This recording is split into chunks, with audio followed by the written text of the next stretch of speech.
Also variable, the snow forecast for Sunday. What we know is there will be some rain and snow showers Sunday afternoon, most likely transitioning into a period of light snow Sunday evening into Sunday night.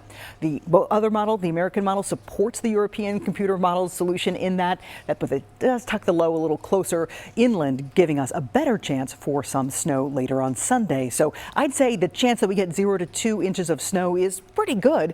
2 to 4 inches, looking at about a 40 to 50% chance, and then anything higher than that is lower. So we'll work on those totals for you as we get closer to the event. We can fine-tune timing and temperatures not only at the surface, but in the low levels of the atmosphere in the clouds where those snowflakes develop. So there's a look at the 10-day forecast. Regina, after a little bit of cooler weather early next week, we're right back to the 40s and those rain chances for the end of next week.